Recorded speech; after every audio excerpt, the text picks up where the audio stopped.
Hi everyone, this is Jim. I wanted to look at the round 9 game of the Women's World Chess Championship.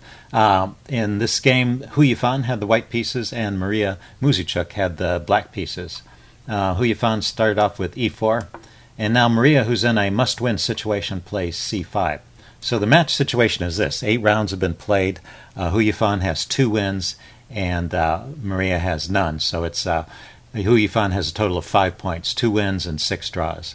So all she needs is a half a point more, and she will win this 10-game match. So Mariya needs to win the next 2 games in order to stay in the contest, and then it would go to a tiebreak. So c5, a fighting choice, the Sicilian defense. Hou Yifan replies knight f3, the main move. Knight c6. Knight c6 is a flexible move. The other main choice here is d6, which is committing you to certain lines of play. Of course, knight c6 also commits you to certain lines of play, but it gives you some flexibility. d4 is played here, pawn takes, knight takes, and now knight f6, a common idea, bringing the knight out to attack this pawn and forcing the knight to c3 to defend it, and blocking the c pawn, so that will prevent any kind of Maroczy bind setups. And now at this point, there's a lot of choices for black, including e5 going into the Sveshnikov, which is one of the more popular choices here. You can also go into some kind of accelerated dragon here, or d6. And d6 is going into the Classical Sicilian, which is an opening that I play myself, although I usually play the d6 move on move 2 instead of knight c6. But this is just another way of getting to that opening. And now the main move here is bishop to g5. That's a very sharp line and maybe one of the best replies for white. It certainly causes some trouble for black. Another reply is bishop to c4. And then the third choice is what Hou Yifan plays, bishop e2. This is a very solid and positional way to play, but it does keep some edge for white. Black pushes on with the e5, putting a pawn in the center and kicking this knight back. The knight drops back to b3. It could also have gone to f3 here. And bishop e7. So both sides are prepared for quick castling, which happens. Let's see, it's white's turn here. White castles, black castles. So that's why this is not quite as sharp as some other lines in the Sicilian. In the bishop g5 line, often white will castle on the queen side, and we'll get the typical kind of opposite side castling and pawn storms type of position. Whereas this is a little slower going, but still has some bite to it. Bishop to e3 here. Notice that one idea of this lineup with the queen and the bishop is to control the g4 square, so we don't have knight to g4 harassing the bishop here. So the bishop can be placed safely on e3. Now black played bishop e6, and white plays the move f3, which actually takes us out of the opening book. The other moves in the opening book, I can't say too much about them. There was bishop to f3, there was queen to d2, there's a couple different ideas here. There is a slight drawback to this f3 move. And, well, what Mariya plays here is knight to a5. But what you can play here is black if you're after equality. And the move that I would probably play as black is you can now push on with d5. Nothing has been done to stop black from playing that d5 move. And that's often an idea with this pawn structure. You want to just dissolve that weak pawn, and if you can push that pawn forward to d5 and trade it off, that often is a path to equality. So the line might go d5, e takes, knight takes, bishop takes, assuming black wants to keep material on. Queen takes would lead to further trades. And in this position, let's see, there's some potential moves here. White might follow up with c3 or drop the bishop back with f2. I think Mariya didn't want to go for this position because if it opens up too early, sometimes this just leads to massive trades, and no side can really gain any kind of advantage. So trying to keep a little more play in the position, she chooses a different line here and goes with knight to a5. Now this will also lead to some trades, but it'll also lead to a more complicated position. Knight takes, and queen to d2. So we see one of these typical situations you have in the Sicilian. The queen over here is undefended. This queen is protected, and the knight can hop into this square and threaten to take one of these pieces with check. So it looks like there's a potential for a tactic here, and Mariya just ignores this and plays rook f to c8. Well, actually, this may be a way of meeting that tactic, because after rook f to c8, the tactic no longer works. But I just want to put that on the board to show you. Let's see. Yeah, rook to c8 was a key part of meeting that tactic. So also, rook f to c8 also maybe has the idea of sacrificing the exchange here on c3 at an appropriate moment. But first of all, let's check out what happens if white plays knight to d5 at this point. So this is a kind of double attack.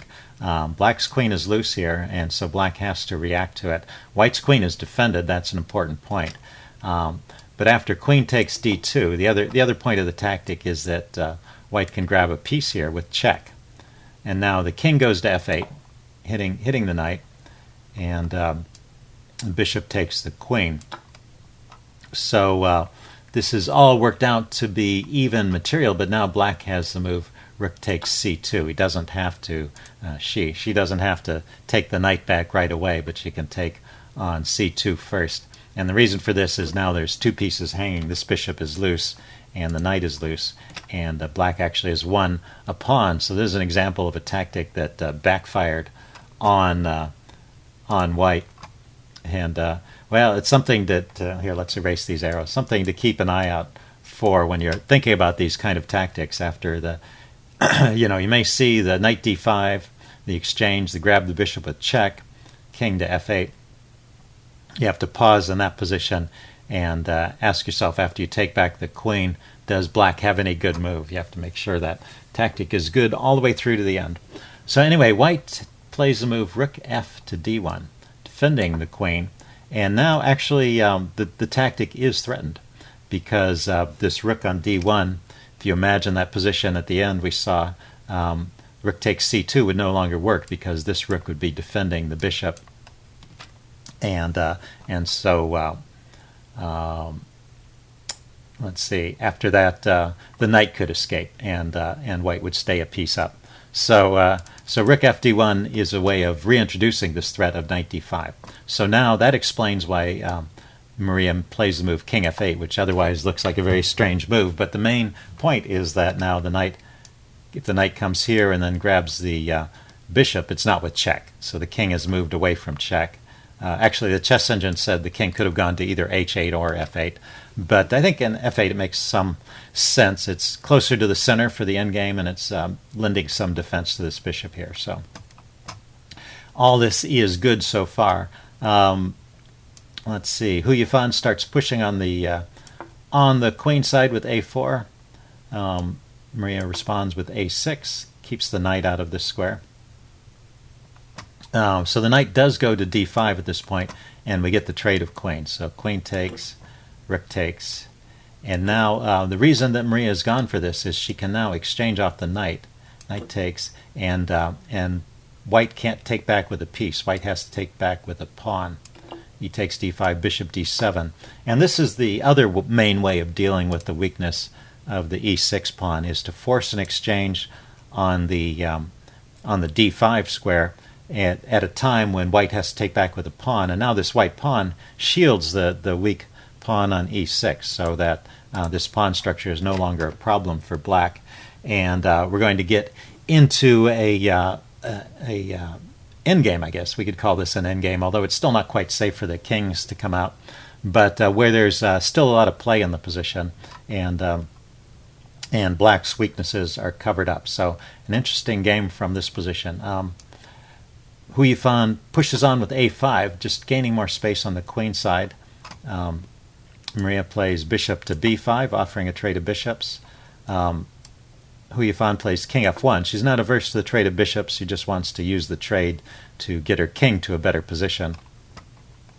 And in this circumstance, Mariya doesn't want the trade, so she pushes on the king side, and white starts to push on the queen side. So we get an interesting battle shaping up, where what's going to happen is that white, Hou Yifan, is going to push her pawns forward on the queen side, try and take advantage of this majority she has over here, and Mariya Muzychuk is going to push the king side pawns forward, try and take advantage of the majority of pawns over here. 1 point in Hou Yifan's favor is that the king is over on this side and can actually play a defensive role against these onrushing pawns, whereas Mariya will have to defend on the queen side over here using just her pieces. So something to keep in mind. After c3, she pushes on with g5. So cancel that. There's no taking that pawn. It's defended. Now rook to c2. Defends the c pawn and prepares the b pawn to move forward. h5. So it looks like black has a slight edge in terms of tempos, getting those pawns rolling. But we'll see that these pawns on the queen side start coming forward pretty quickly.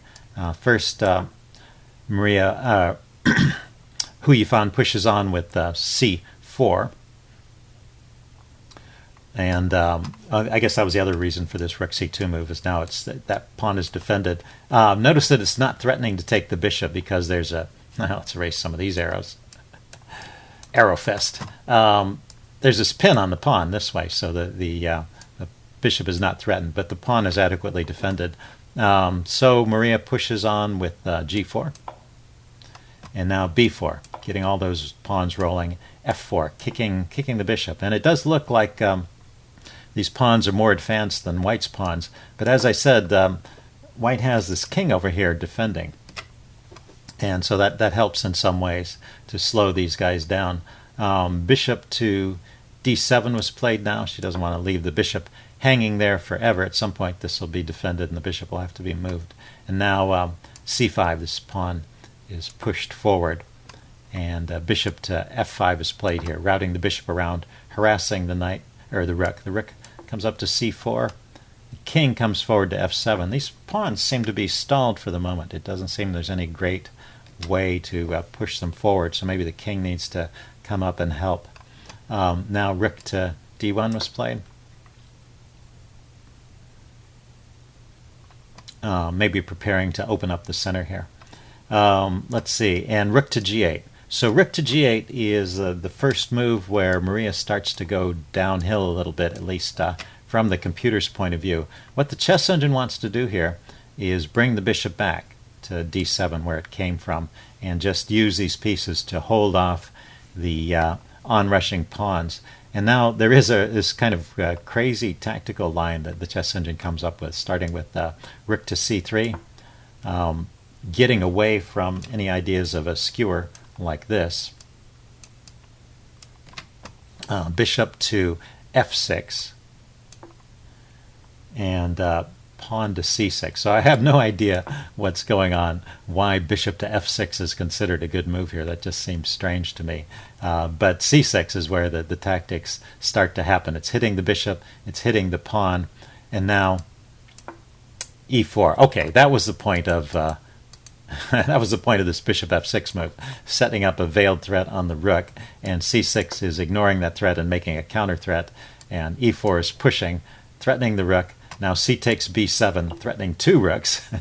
So bishop takes c3, pawn takes, becoming a queen, but the rook takes back. Oh, cancel that. There's one more intermediate move here. Oh, it's bishop takes, because this pawn is under attack, so the bishop has to take to defend that pawn. Now f takes e4, and bishop takes b4, and the chess engine rates this position as about even, although it's still somewhat dynamic in character. Anyway, that's kind of a crazy chess engine line.